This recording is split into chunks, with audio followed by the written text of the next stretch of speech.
The internet has broken the mainstream media system, and everyone's trying to figure out what happens next.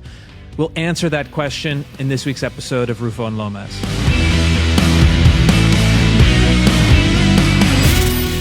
One of the long-running stories that I've been following now for many decades is the transformation of media at the behest of the internet. And recent times are no different. You had Jeff Bezos laying off hundreds of reporters at the Washington Post. He was reportedly losing $100 million a year by owning the paper. You have Substack, where you participate, I participate, is kind of churning through people and seems to be heading towards a more left-wing political culture. That's a reversal. And then you have the continued descent into madness and psychopathy in the right-wing podcasting world. Are these things related? Are they part of the same story? And if so, where do you see this, going in the future? Yeah, I mean, it's a question of like how distant you want to get from the ground here and to see the sort of trajectory of media and how information is being conveyed, shared, produced, et cetera, for a variety of different audiences. What is the sort of prevailing narrative we tell about ourselves as a society? Okay, is like the operating question. Where does that come from? Who determines the emphasis for that narrative? And where are these, how you produce these kind of touchstones, okay, for how we understand ourselves. And it was the case that we had a monoculture for a long time that consisted of a handful of institutions.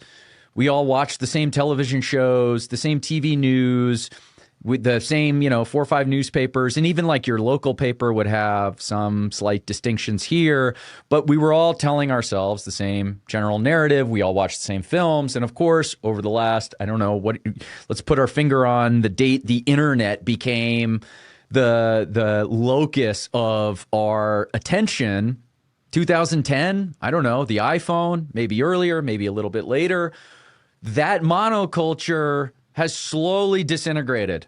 Okay, its component parts are just now off on their own little islands. And if you're an average person who gets your news and you're under a certain age and you don't have any loyalty or you don't have the muscle memory of like reading the New York Times every morning, where you get that information from is determined by context clues related to your age, race, social class, education level, now political orientation.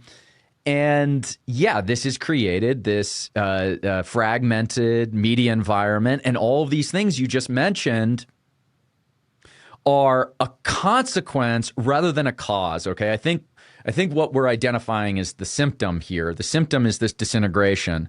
The cause is a slightly more complex question.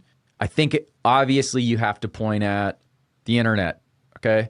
The democratizing nature of the internet has militated against, vitiated the need for these sort of monocultural touchstones.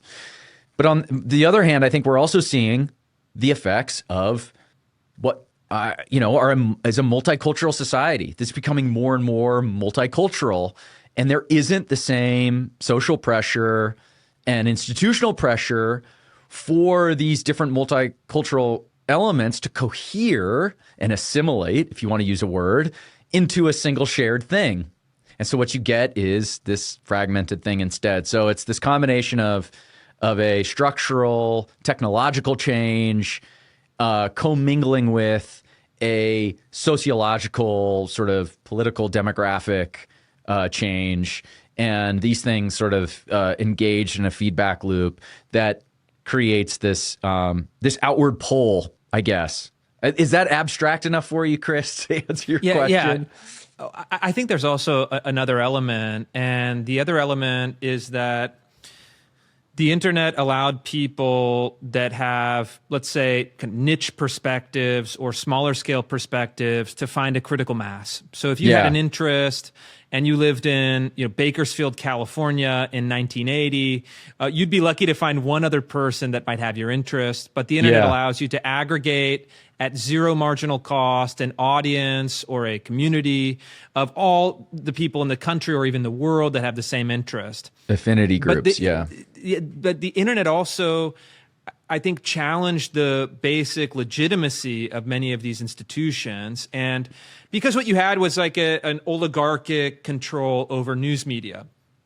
Not because it was owned by billionaires, not in a class warfare sense, but in just a distribution sense and a scale sense. So you had 3 broadcast television channels, you had a couple national newspapers, 1 or 2 kind of regional or local newspapers in each market, and then a slim band of magazines that fell on the left, fell on the right.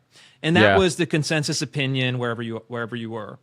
And those largest institutions were able to maintain mythologies that were then undermined structurally as a matter of institution, but also narratively as a matter of facts. And the Post is a really good example of this. So the Washington Post built its reputation in the modern period on the coverage of Watergate. You had the film All the President's Men. These intrepid young reporters unraveled a conspiracy involving Richard Nixon, the Watergate burglary, the cover-up, that they end up taking down an American president. Very strong mythology, very strong brand, very strong economic engine that survived over a long period of time, then started to collapse with the internet, and then started to really collapse when the Washington Post said, our only method of survival is go as far left as possible ideologically and become an anti-Trump newspaper and bring in the most hysterical voices. Jen Rubin, Taylor Lawrence, Philip Bump, the fact checker who didn't know his way around a fact if it would hit him in the face. And then I think in tandem, the underlying story that people aren't telling is not just, okay, technology broke the Post, Trump derangement syndrome broke the Post, but actually, if you look at it, the Post's own mythology, as we're able to scrutinize it, interrogate it, think about it in a post-Trump world and an internet-enabled world, it was also bullshit. The story of Watergate told through the Washington Post, All the President's Men mythology, was also simply a very self-serving account that covered a very plausible, in my mind, counter narrative. You could call it the deep state narrative or whatever. And so for me, all of these trends are coming together.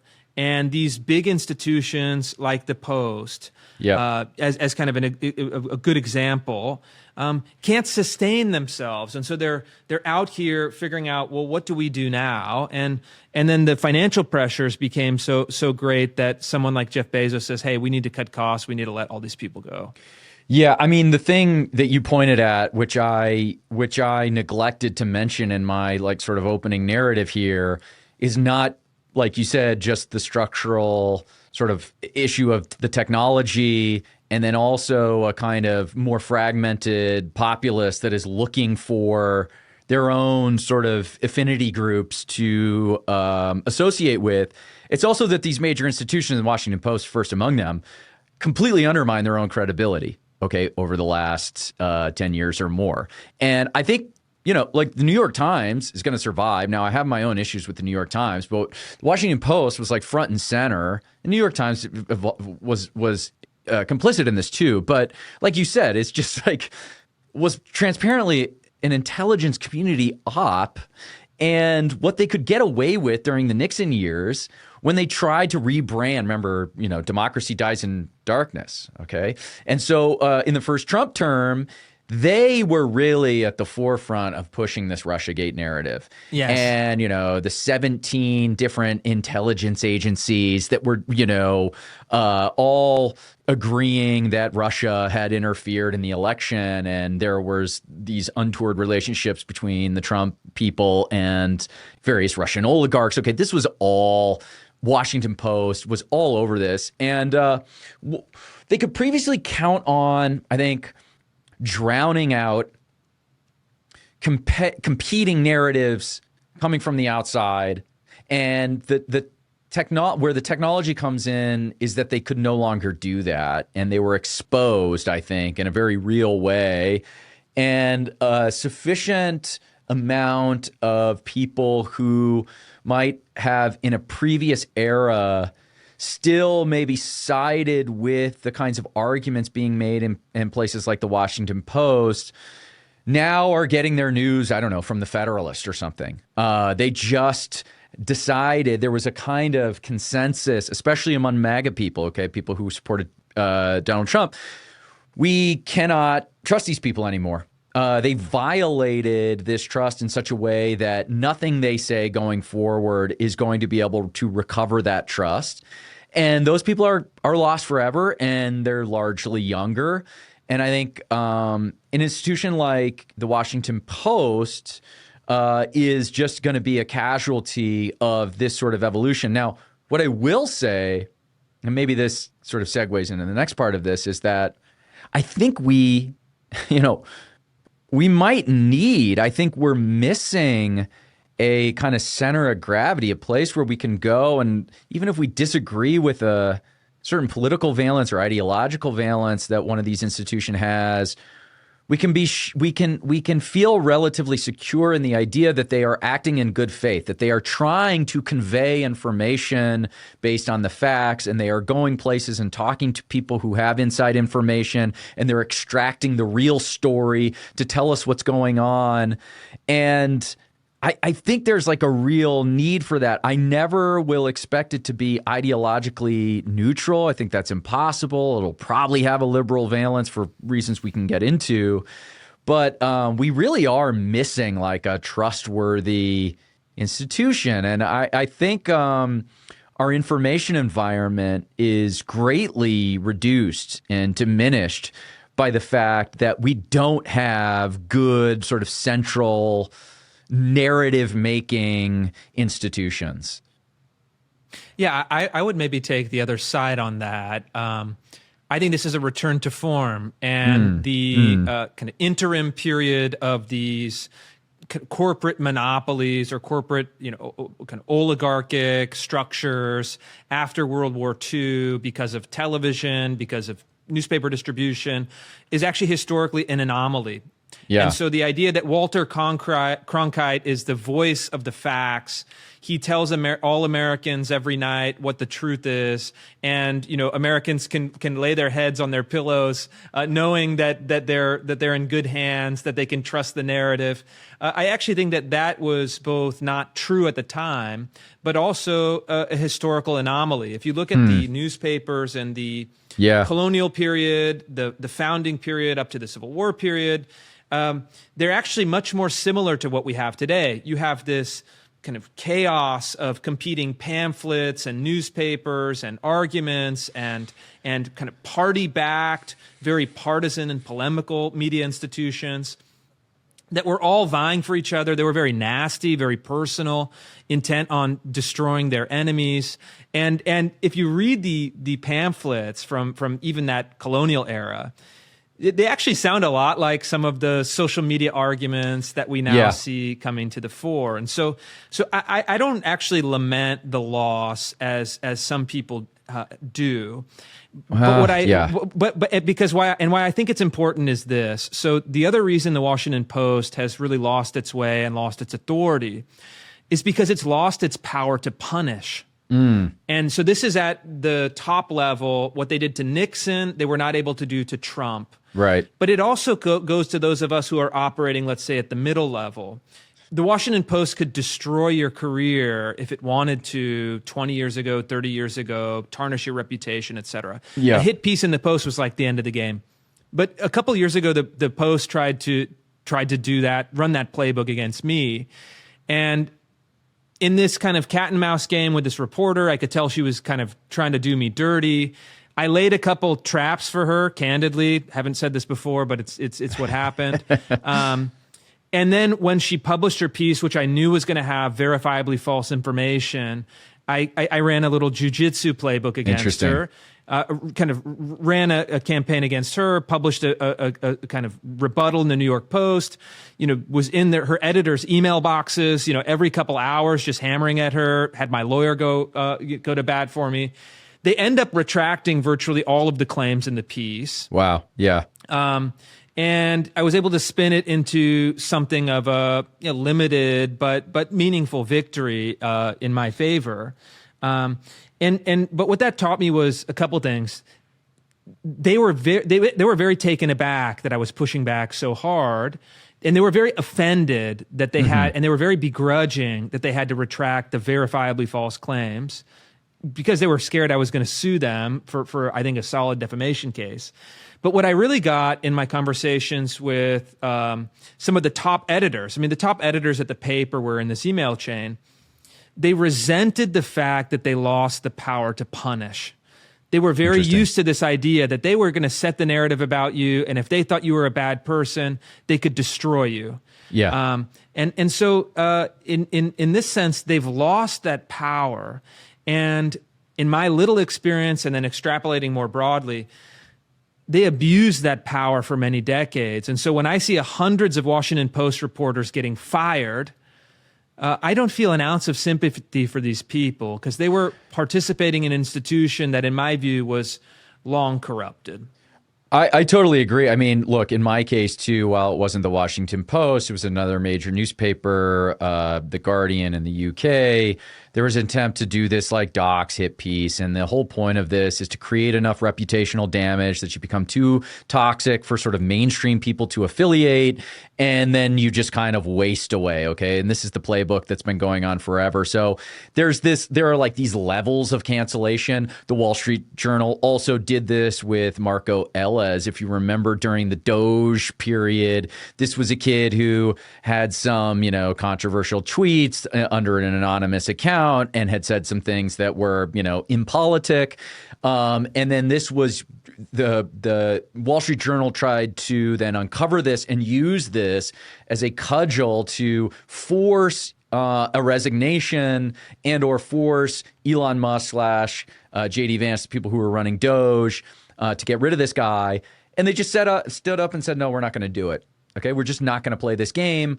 We saw this a little bit play out with the Politico piece and the New York Young Republicans group chats. Okay, this is something that's been going on forever, and we have seen more and more that these gambits to punish, as you said, to use their status, their platform as it's not so much narrative making what we're talking about here as moral authorities. Okay. Yes. What they had was the ability to set this sort of like baseline ethical standard for how public people are supposed to behave.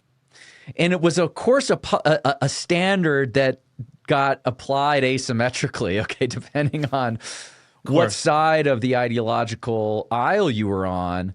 But I think, what we've discovered and the big win there is reducing their ability to set that kind of ethical standard.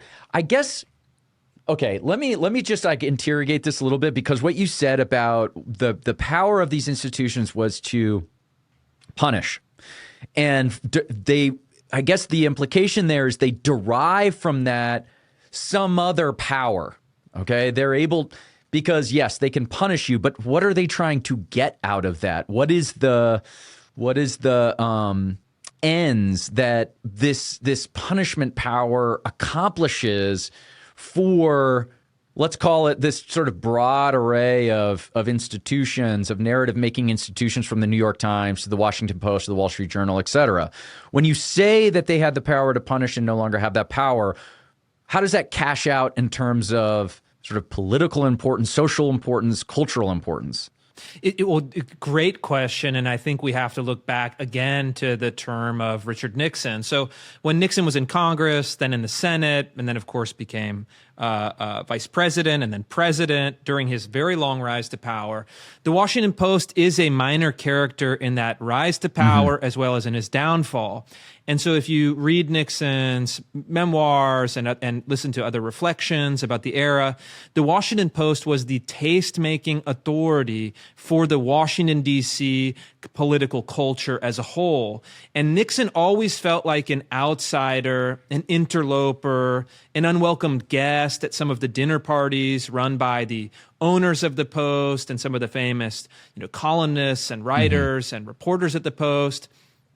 And so I think what Nixon reveals to us is that the Post was always used its power both to reward with prestige, dinner parties, access, and to punish hit pieces, takedowns, reputation destruction, to maintain what Nixon believed was the liberal East Coast establishment.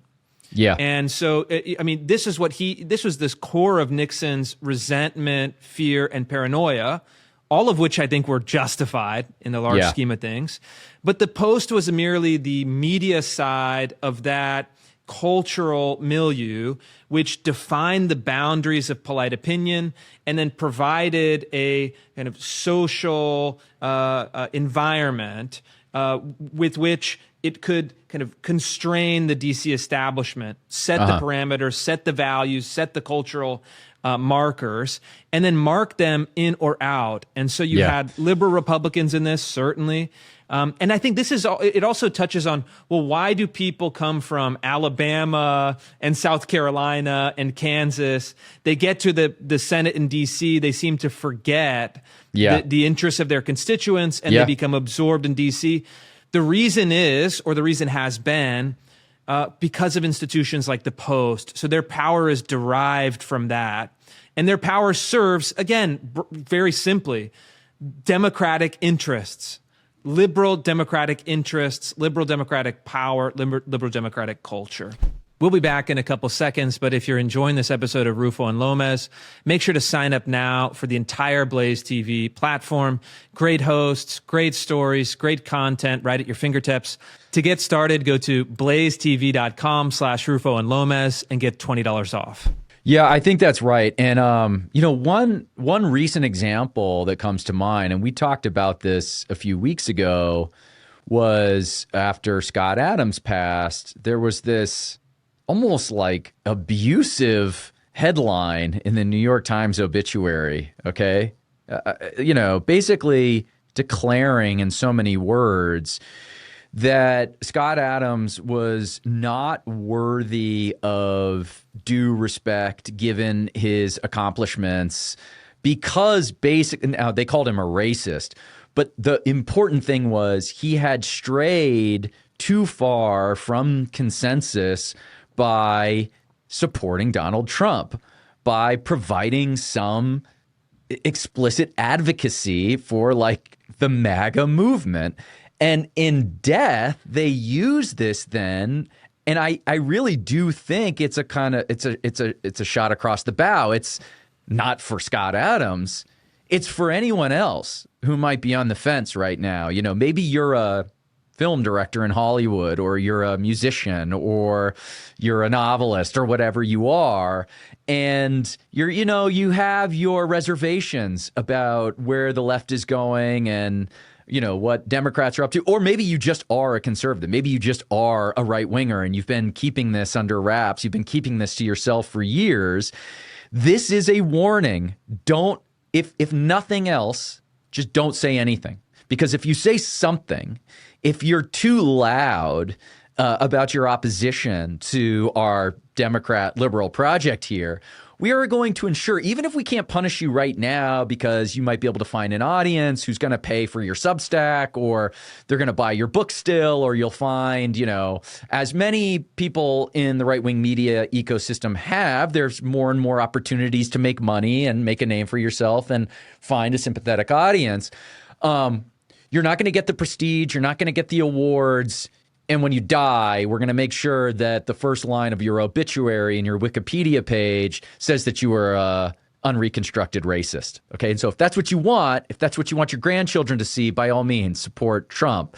But if you don't want that, if you want to stay in our good graces, if you want to win a Lifetime Achievement Award, whatever field you're in, you still need to play by the rules. So I guess one question I have is, as I better understand what you mean by the power to punish, is you say it doesn't, they're losing that power, but are they? Are they actually losing that power?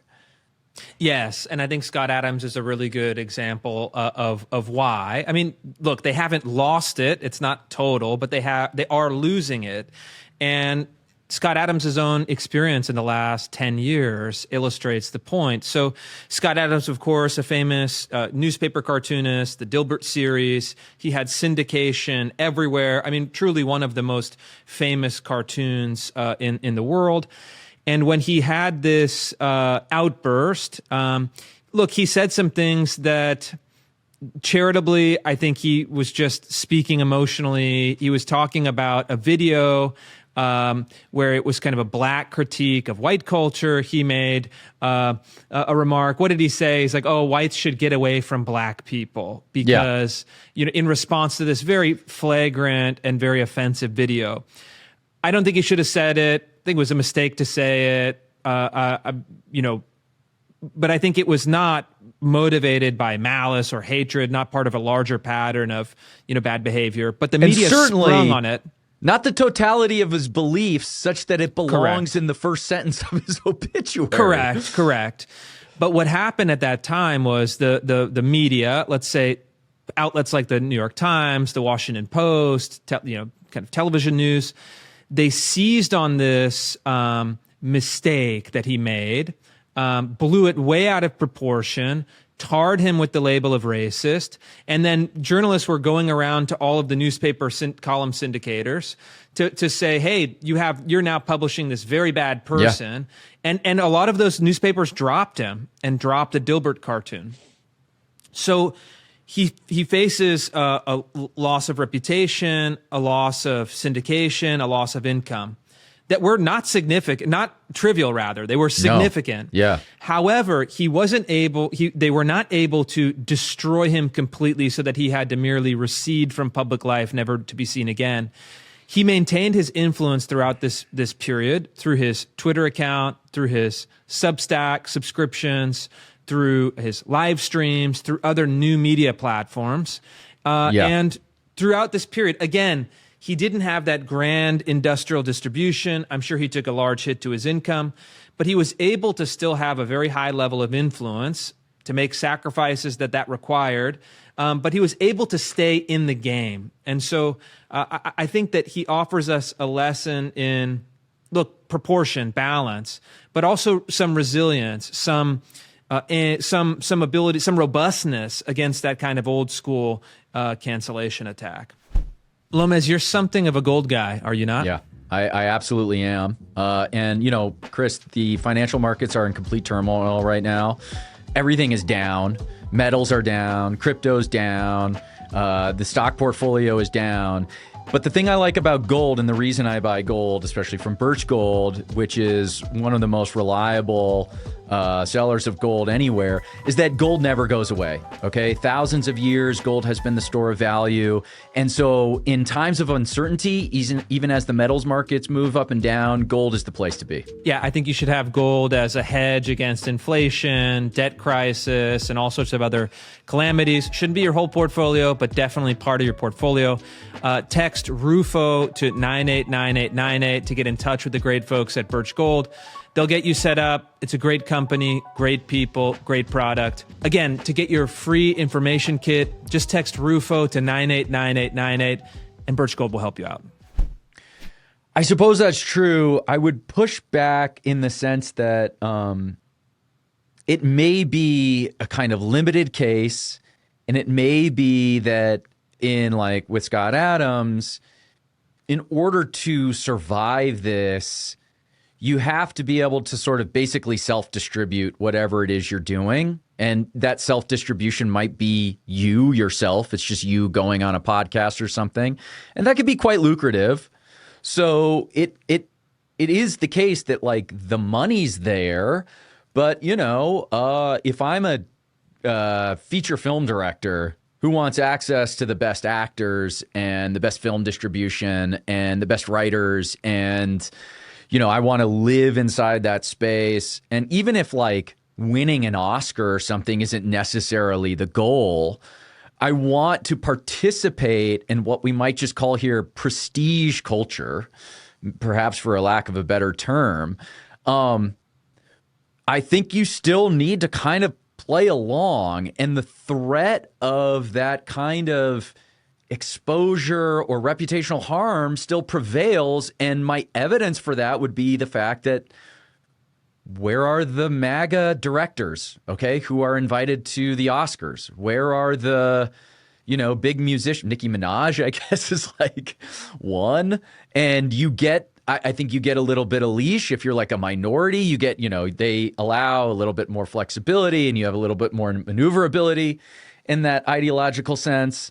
But I think we are still living within, But I'm trying to Kid Rock. We got Kid Rock. That's not, I'm entirely dismissive. And there are probably people within like country music that I just don't know about who are open right wingers. But even there, Jason Aldean, others, But even there, it's like it's a little touchy, I suppose, and there's still nothing like parity. So if you look at, half the country voted for Trump. Okay, he won the popular vote. But then if you look at the proportion of, MAGA aligned artists, film directors, actors, musicians, it's skewed in the same way that, college professors are skewed. It's like 99-1. Okay. It's just this. True. It's this incredible disproportion and overbalance that there are people within that space who are staying quiet. And the reason they're staying quiet is precisely because, in my view, my guess would be the reason they're staying quiet is because they still don't want to face this kind of reputational harm. It still stings enough to keep in line. Now, for someone like you or me, or maybe even Scott Adams, maybe it's a certain personality type, or it's the very fact that what we're doing is participating in the arena of politics, that it's like it's less severe. But if your primary goal, if your primary interest is not to participate in the arena of politics, but to just go write novels or to just go act in a film, then the balance of risk reward here is very still clearly on the side of just keeping your mouth shut. Whereas for liberals, they can get up on the Oscar stage and give their acceptance speech and talk about and do like land acknowledgments and talk about how they want to like assassinate Trump and suffer like no consequence for these very extreme, very hostile, very antagonistic, and frankly, sort of dangerous views. I mean, or like the kinds of things Jimmy Kimmel says about Charlie Kirk. Okay. The real, and I'll let you respond to this, but like the real, to me, scandal there, such it was a scandal, is that it's not just that Jimmy Kimmel felt that he could say this thing and, right-wingers like asked, well, imagine if it was the other way around. The scandal is you literally cannot imagine if it was the other way around. There is no world in which you could even have a MAGA-aligned late-night TV show host on network TV. It is unfathomable. You can't even imagine what that would look like. So you can't even do the counterfactual because it is so at odds with the prevailing cultural norms. So, okay. Now, let me take the. Okay, I'll concede one point, and then I'm going to dig in on another point. Sure. So yes, if you're within the industry, yes, the power and your ability to continue within that industry, these kind of punishment mechanisms are still very effective. So if you were an editor at the Washington Post and you came out 100% MAGA, hardcore, right winger, the internal culture of the Washington Post, which was publishing articles like "Birds are racist," you'd really struggle to continue your career as a prestige New York, DC, literary editor or something, let's say. Although all those people lost their job anyways, so the security is not great for anyone. Okay, fine. Yeah, in acting in Hollywood, yes. Although that's been true for a very long time, and certainly hasn't changed. I think you're right that if you're in the political arena, you're protected because the structures that you rely on are explicitly political. So that's true. Yeah. But I would say, though, that even with those caveats, it is really meaningful, the amount of power and punishment that they can mete out from these institutions. And I think the late night TV example is a pertinent one, and one that also illustrates the power of the structure and the power of the structural change. Late night TV is not as powerful as it was when you and I were growing up. No. Letterman, Leno, Conan O'Brien. I mean, they were agenda setting for the culture. Yep. Those you'd get to school the next morning and people would be discussing what Jay Leno said, or you'd stay up late with your friends on Friday or Saturday and watch Saturday Night Live. That kind of television was formative for the culture as a whole. If you look at it now, they're looking at a dwindling audience. They've canceled some of those late night shows because they can't compete. Yeah. And in fact, I think we can imagine what a MAGA version would look like, because the Fox show with Greg Gutfeld is essentially the Gutfeld version. Yeah. That's what it is, man. You do Gutfeld, and it's really interesting. It's the only conservative show that I've participated in that feels like you're participating in a kind of liberal Hollywood style production. You go, there's a live audience, there's a guy that gets out and hypes everyone up. There's, the moving cameras, there's the laugh, the applause. Gutfeld has that kind of appealing to everyone's kind of personality. There's humor, there's a little variety. And so conservatives are emulating it. They've made it a rating success, while the kind of liberal mainstream legacy variant has lost not only its viewership. I think the Colbert Show was losing, tens of millions, over time, hundreds of millions of dollars, but they've lost their ability to set the narrative. And so, yeah, if your goal is to be a television writer in Hollywood, yeah, being MAGA is going to still punish you. But the real question is, does that really matter anymore? Will that matter, will it matter anymore in 10, 15, 20 plus years? 80% of you watching right now aren't subscribed to this channel. So please hit that subscribe button, hit the like button, hit the bell, so you don't miss any of our A+ content, and you can be the first to get it. Yeah, I don't know, and I hope not. I hope some of this will thaw out. And I think Gutfeld is a good counterexample here. And I wonder if actually Gutfeld might think about leaning even more into the sort of conventions and function that those late night network TV shows, what they did was created a kind of vast and implicit marketing mechanism for this entire ecosystem of culture.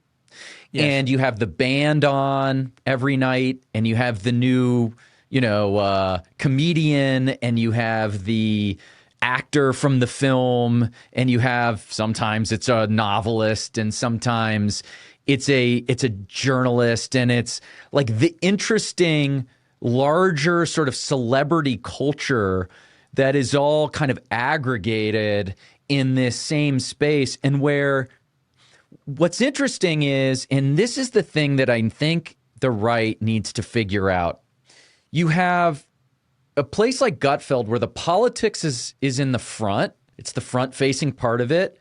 And then the sort of peripheral is the culture. So the culture is like the sort of the secondary element. It's what the politics part of it sits on top of. And the really successful late night shows and just the liberal cultural apparatus, okay, just what we call culture. We don't even call it liberal culture. We just call it culture, mainstream culture. The politics is the secondary part, and the culture sits on top. And the audience, they're absorbing the political part of it, but it's diffused through, it passes through the cultural filter, so that when they receive it, their guard isn't up. Their defense mechanisms, as it relates to their particular personal political interests, are kind of washed out, and they just kind of absorb these things sort of passively. It's like a really effective sort of propaganda mechanism there. You're feeding them politics through the culture. Gutfeld is partially because of where it's situated on Fox. It like can't do that as well. So you're not getting a like liberal audience. You're only getting the conservative audience. You're still sort of stuck in the conservative audience ghetto. I say that with great love. Okay, that ghetto happens to be very large, and the audience that like Fox News host gets is very, very large, and it's much larger than elsewhere. But there's a wall around it. Liberals don't participate in it at all. Okay, whereas conservatives do participate in the late night mainstream culture, where they're forced to absorb these liberal political inputs. This is all to say, okay, is it possible to take something like Gutfeld and invert that political, cultural presentation so that you can grab a larger audience and start to build a mainstream culture on top of it where the politics starts to kind of recede to the periphery? Or are we constantly stuck being political? And this is the thing that artists hate, by the way. Artists don't want to have to be political firstly. They might have their politics, but they don't want to have to constantly be talking about it. They just want to make their movies and write their books and play their music. And when they go on Gutfeld, there's the presumption, even if it may not be true, that they're going to have to be political. And that like scares a lot of them away, I think. You have to. You have to be political. And I guess my answer is like, no, I don't think that they could invert it for two reasons. First, look, it's News Corporation. So it's right in the title. It's a corporation that delivers you the news, and it has a conservative political spin. That's the audience. That's the business model. That's the structure of it. That's why people tune in. And so I think that the politics first and the conservative audience sensibility, let's say, is not one that rewards subtlety, is not one that absorbs the implicit message through osmosis, is not one that maybe even could see through that filter to get to the other side. But you have to actually deliver them the political content, very condensed, very simple, very short sentences, and very directly. That is the formula that works with the conservative audience as it exists. There's positives, negatives. It's not a moral judgment. It's just a factual analysis. The second problem, though, is that we don't have the cultural production to make that even possible, even if you wanted to. Look, if you get an invitation, like in the 1990s, if you were a musician, an artist, a comic, a magician, a gag artist, whatever, if you got a call from David Letterman's producer, hey, David wants you to come out next week, sit with the band, get dinner, and then, do your magic show, you got, 120 seconds to do your trick, and then you sit down and David will take it from there.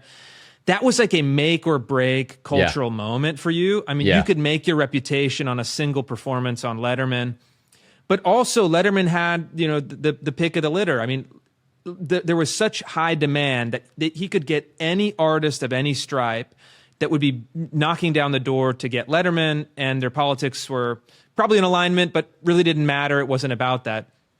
I don't think the conservative bench, even calling it a conservative bench on culture is pretty generous. If you look at, and again, this is not we have friends at Turning Point, great guys, amazing guys doing incredible work. But even the halftime show that they have organized as a counter halftime show to the mainstream halftime show, I mean, look, it illustrates the deficit on culture, even for the best producers of culture on the right. I'm sorry, but like Kid Rock, like Okay. Kid Rock is on every conservative podcast. He's on every conservative show. He's on every conservative, concert benefit. It's like, I know. I have had enough of Kid Rock. Like, please make Kid Rock go away. The difference here. I cannot have any more fucking Kid Rock. Please make it stop.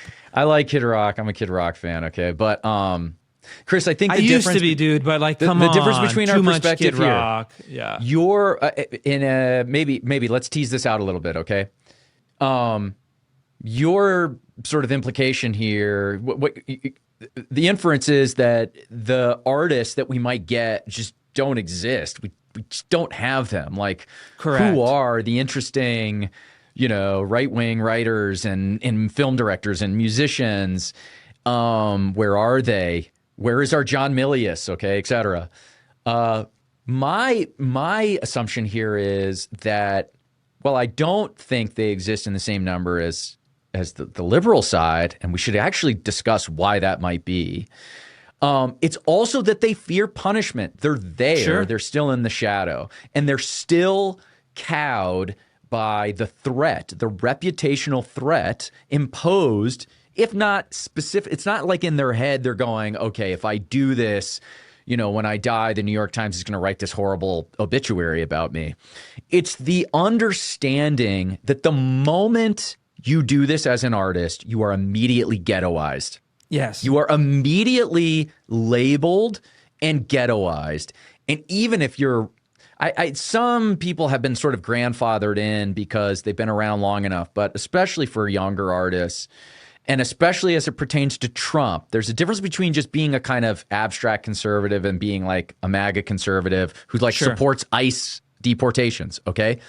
Your ability to participate, again, in prestige culture is over. All the incentives are for you to say nothing. And by the way, when the incentives are aligned in that way, you then probably, to make it easier for yourself, you just start to believe it. Okay, the thing that goes unsaid eventually goes unbelieved. Okay, it just gets forgotten, and you adopt whatever the expedient thing is so you can continue pursuing the thing you genuinely and firstly care about, which is making your films and doing your music and whatever. And so I think there are still these severe and really powerful structural impediments that impose a very harsh and very meaningful penalty on anybody who still strays from that narrative. Now, there also are far fewer, and the times we do find these people, it tends to be lacking.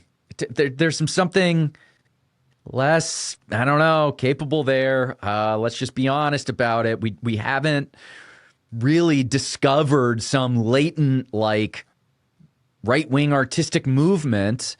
So where is that, where is that? I still believe it's there. I believe it's capable of being cultivated. I think there are a lot of reasons why it hasn't allowed to surface yet, and it's still early days. And this kind of garden that we're trying to cultivate will take a long time to grow. Yes. I am not naive. I don't think this is something that just happens overnight. So it takes years, it takes decades. So let's let that play out. But okay, this is where I think some of the distinction is maybe between us. Am I reading this correctly? Is it on the yeah? It could. Well, I say be, these places still have the power to punish. Is it the creator side or is it the audience side? Oh, because it's the incentive side, the power to punish, the social dynamics, the social incentives, and I'm structural dynamics.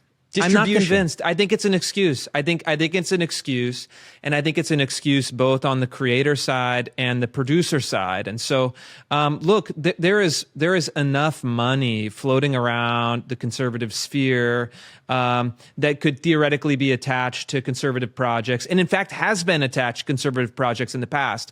I know of many, $10 million, $50 million, some even $100 million. That have been poured into like conservative film and television initiatives, right? They always fail And I don't think it can simply be ascribed or blamed on the dominant culture's power to restrict, power to punish. I think there actually is a creator side deficit that is enormous. That is a huge problem. And then what happens is that you get this like dumb donor money that cascades into these, an Ayn Rand adaptation. It bombs at the box office, and then you create a cycle of failure that spins out further disincentive. But I think it's also a matter of taste on our side, as on the producer side. I'm not just blaming the artists, but I'm blaming the producers where, look, conservatives have terrible artistic and aesthetic taste as a general matter. This is just a fact, and I think we should grapple with it directly and openly. If you look at just say something as trivial as graphic design on conservative presidential campaigns versus liberal presidential campaigns, both campaigns have equal amount of money, right? So they could spend an equal amount of money on design. Conservative design is like clip art from your, Windows 99 graphic generator. And the liberal stuff is like custom fonts from the best foundries and typographic designers that have like beautiful, and compelling packaging. Not all the time, but sometimes. No, the Kamala campaign the libs are being losing an this. exception. No, this is important. The libs are losing this advantage. Because while the right is taking a long time to sort of catch up, and it is true, like the right has always been sort of behind on issues like this. It's funny. Well, okay, I'll save that for another time. But if you go back to like looking at old websites from the early Web 1.0 days, and like you could always tell when you were reading a right-wing blog. They always look terrible. No, come on. That was just the same today. That's the same today. But the left is terrible. You're like at this assaulted with a million pop-ups and then inline advertising and all the like diet pills and vitamins in a capsule. And you're trying to desperately click through all of the pop-up ads on your conservative website. You read a little bit and then you hit the paywall and you're like, I know. This is terrible. Like I don't need the words might be good, but I can't get past the visual pollution on the page. Yeah. Do they have nobody on staff that is even looking at this stuff?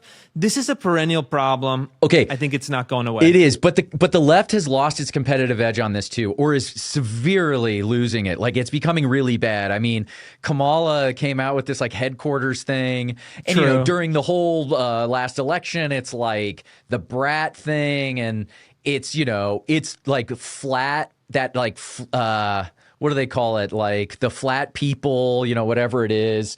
It's terrible. Their stuff is terrible too because they've been consumed, just completely consumed by this ideological rot. And so they also can't really do anything interesting anymore, or haven't been able to. And they haven't been able to like get themselves out of this sort of cul-de-sac of bad creative output. So this really is a time for the right to sort of step up and start doing interesting stuff. It is possible. Okay, now let's just like get to the bottom of this though.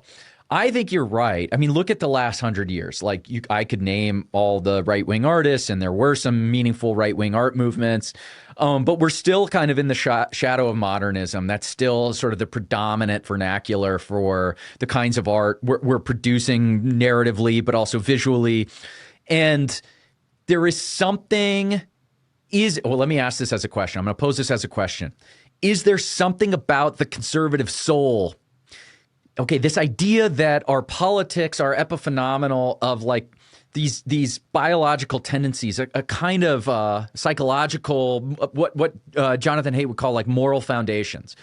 We have certain predilections, certain intuitions that at some point result in a certain kind of politics. A kind of risk aversion is one major component of this.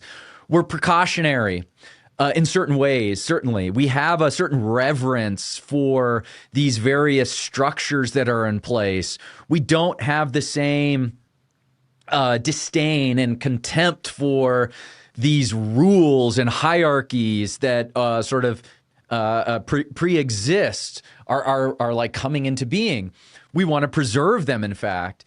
Is it the case, then, that an artist must, on some level, be willing to subvert and tear down some of these structures. And there's this constant kind of searching and this interest in intellectual and moral discovery that is at odds in some way with the conservative soul. And or here's my other possibility here. The artist is looking for the underlying shared nature of being among all people. Okay, what is the fundamental essence of being human, the experience of being in the world, and then I'm going to express that through my art. And that is ultimately requires a kind of flattening of human nature, because you're trying to find that shared thing that we all have. Whereas the sort of right-wing persona is interested in preserving sort of distinction and difference. And so it's maybe like harder to find that shared thing. Okay, I don't know. I'm just spitballing here. Is there something about being on the right that militates against being an artist? Yes, but only, I think this is a limited historical and geographic phenomenon. The post-war American right, yes, but that doesn't mean that, let's say, the right or even conservative as a whole, that's always true. In fact, throughout most of European history, for example, the opposite was true. Those who wanted to maintain hierarchies, those who were at the top of hierarchies, yes, those who participated in hierarchies, those who wanted to get at that universal soulness. We're painting the ceilings of the great cathedrals. We're designing the grand architecture of the period. We're penetrating consciousness in a way that, I mean, to call it right wing, I think is reductive. Right and left didn't exist in that time, but we're certainly not the stereotype of the subversive left wing, post-war, Marxist artist, let's say. So it's not inevitable, but the irony though, and the flip of this, and I think this ties together the conversation, is that in fact liberals don't do that. No, that's completely BS. It's a myth that they are against the power structure.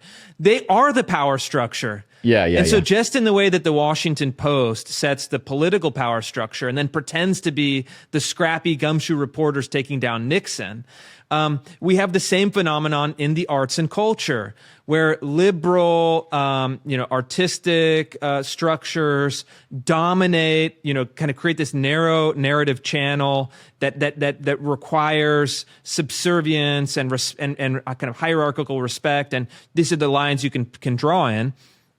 Well, they're pretending to be, Rage Against the Machine, fight the system, stick it up to the man. Whereas in fact, even in that post-60s period where all of these narratives were congealed, the real right-wing literary artists were people who poked holes in that hierarchy. You talk about Joan Didion, you talk about Tom Wolfe, you talk about Christopher Lasch. Not movement conservatives, not Bible Belt conservatives, not Heritage Foundation conservatives, but those were people who punctured that liberal mythology and revealed a kind of higher conservative truth. And so I don't think that we should submit. I think we should take the internet and the ability to find new audiences and new distribution, something that you're doing. But I actually think that we still just have, at the end of the day, maybe a supply side problem, a creator-led problem. Who are the literary voices? Who are the filmmaking voices? Who are the great social critics? We don't have that. We have like insane psychopathic podcasts and, the 10,000th performance of Kid Rock. That's what we have. We're not going to change it in the next couple minutes, but I think we have to at least be honest. That is the task at hand. That's what we have to change. Okay, I have a very important point to make. I have actually 2 points to make. One is sort of abstract and theoretical. The other is very concrete. The first, the abstract theoretical, is yes. In Europe, you have this long-standing tradition of right-wing art. The problem is when you get to the States, and T.S. Eliot, who is a great right-wing poet, for example, a serious major literary figure on the right, one of the few over the last century. I call him an American. Some people consider him English, but whatever, that's not important. He was an American. He was born in America. But he said the problem in America is we are fundamentally a democracy, and we have these democratizing tendencies. Yes. And you cannot have actually high art within a sort of democratic system. Art, good art, prestige art is inherently aristocratic and depends on a kind of aristocratic superstructure in order to finance all this stuff. And there are sort of reasons having to do with ethics and noblesse oblige and other reasons why it requires an aristocracy. But also democratic societies are always going to produce a kind of art, a kind of culture that is least common denominator. Everything just is going to funnel into like water, observes gravity. Water finds the lowland, okay? Same thing would be true in a democratic society. Okay, that's the theoretical point. I don't know if I believe that entirely. Maybe not. The other point is the supply side problem. I do think the artists who have right-wing instincts are out there.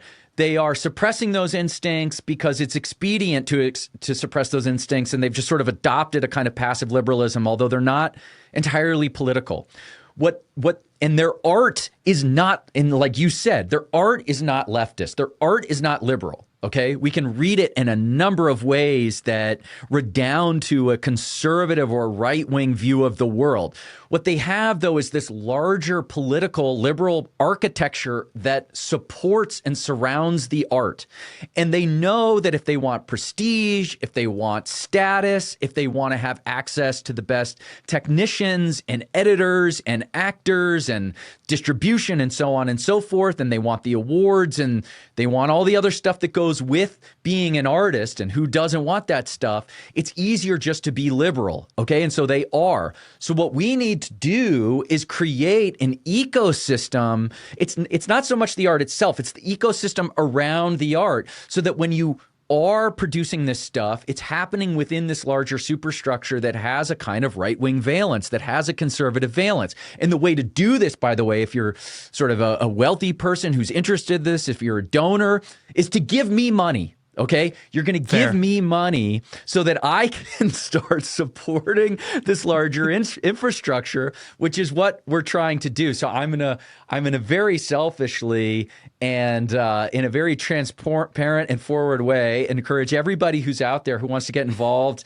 in this project of supporting the arts on the right to contact me and give me money, and I will help participate in making this happen. Okay, that's my right. final Yeah, plea. yeah, exactly. And you can do so for a fraction of the price of your terrible Ayn Rand film adaptation. Yes, it's absolutely not going to cost you $100 million.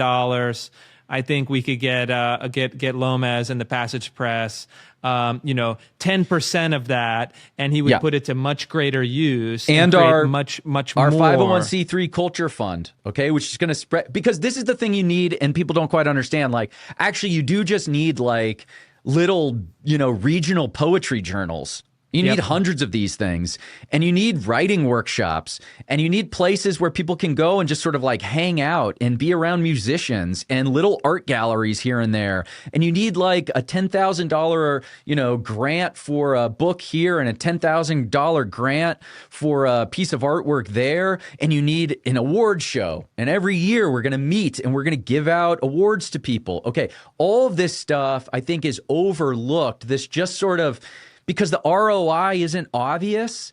Correct. It's the creation of a kind of ecosystem of prestige and interest and networking that doesn't have to be firstly political. And in fact, it can't be. It can't be firstly political. That's right. Okay. Yeah, I think that's right. And I think it really parallels to your previous comment about the late night shows, where the politics is in the background and the culture is in the foreground. And I think the disconnect is that conservatives, just like they don't like that approach, it's too subtle on the television side.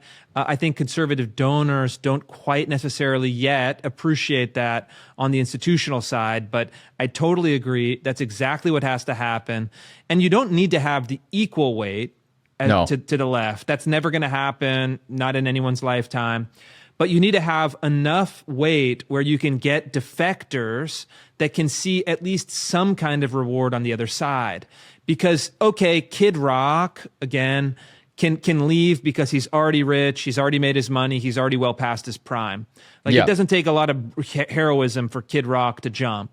But you need to get those young artists, those early and mid-career artists to say, hey, I could actually write my book, put up my paintings, make my film through this other network. And so, give Lomez money. That's really... everything was a preface to that conclusion. It really is. I endorse it. And just like a sense of the scale here, like the Literary Arts Foundation, I believe it's called, the Ford Foundation, along with these like NGO left-wing orgs, just announced a $50 million they're giving $50 million to this Literary Arts Foundation to like support young writers. Okay.